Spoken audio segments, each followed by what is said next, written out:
Difference between thoughts and thinking. خیال کیا ہے؟ سوچ کیا شے ہے؟ کیا ہم واقعی سوچتے ہیں؟ ہمیں ایسا لگتا ہے کہ ہم سوچتے ہیں، جبکہ حقیقت اس کے برعکس ہے. انسان ہرگز کچھ بھی نہیں سوچتا. ہم صرف محرک یعنی کہ اسٹیمولس کا جواب دیتے ہیں، رسپونڈ کرتے ہیں. سوچ اپنی اصل میں ایک مردہ شے یعنی کہ ڈیڈ تھنگ ہے. سوچ ذہن میں پیدا نہیں ہو رہی، یہ خود بخود وقوع پذیر نہیں ہو رہی. تھاٹ باہر سے ہے، ایکسٹرنل ہے. یہ اندرونی یا انٹرنل نہیں ہے، متحرک باہر ہے. یہ بہت پیچیدہ سوال ہے. آئیے پیاز کے چھلکے کی تہیں اتارنا شروع کرتے ہیں. دیکھتے ہیں آخر میں کیا بچتا ہے. تھیوری آف ایویلویشن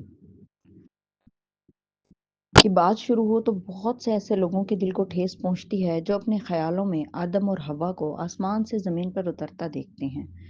اللہ تعالیٰ کی عادت مبارکہ میں تصوراتی بناوٹ نہیں ہے. اللہ فکشن کو نہیں، حقیقت کو پسند کرتا ہے.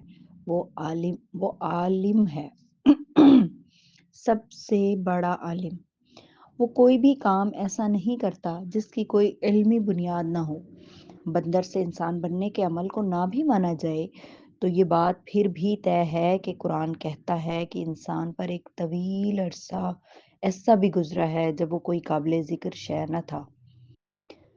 الدہر اگر وہ ہمارے جیسا ہی کوئی انسان بھی تھا تو لازمی امر ہے کہ جانوروں کے قریب تر زندگی گزارتا تھا. ہماری خصلتیں بھی اس امر کی شہادت دیتی ہیں. ہر انسان میں کسی نہ کسی جانور کی صفت ہوا کرتی ہے، جیسے کوئی بھیڑیا صفت، شیر کی طرح بہادر، لومڑی کی طرح چالاک، سانپ کی طرح خطرناک. اس اولین دور کے انسان میں عقل و فہم نام کی کوئی شے نہ تھی. ارشاد باری تعالیٰ ہے، ہم نے تمام جانوروں کو بخل پر حاضر کیا. ہم نے تمام جانوں کو بخل پر حاضر کیا. سورۃ النساء 128.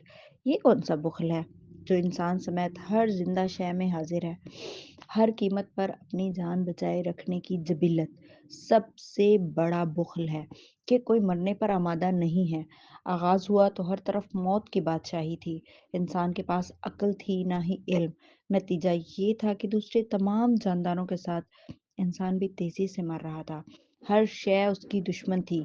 کبھی سانپ نے کاٹ کھایا تو کبھی کسی کھائی سے نیچے جا گرا، کبھی درندوں نے چیڑ پاڑ کر رکھ دیا تو کبھی پانی میں ڈوب مرا. پھر ایک دن اس نے مرنے سے انکار کر دیا.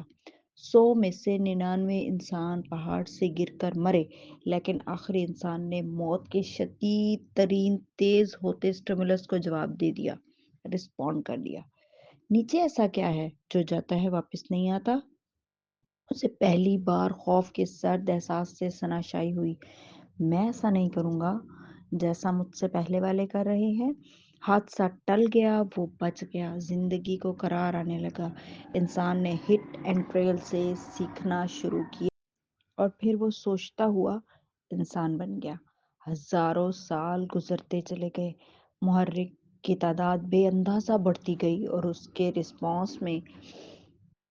رسپانس بھی بڑھتا گیا. نسل در نسل یہ معلومات، یہ ڈیٹا شفٹ ہوتا رہا. کچھ جین سے اور بہت سارا علم کے طور پر بھی انسان کی نسل کو آگے منتقل ہو رہا تھا، جس کے نتیجے میں ہر انسان گزرتے دن کے ساتھ مزید سوچنے والا بنتا چلا گیا. اسی دوران خالق کائنات نے آسمانی کتابوں کو انبیاء، رسولوں اور پیغمبروں کے ذریعے سے اتارا. انسان کو وہ سکھایا جو وہ نہ جانتا تھا. سٹیمولس کا جواب تو جانور بھی دے رہا تھا.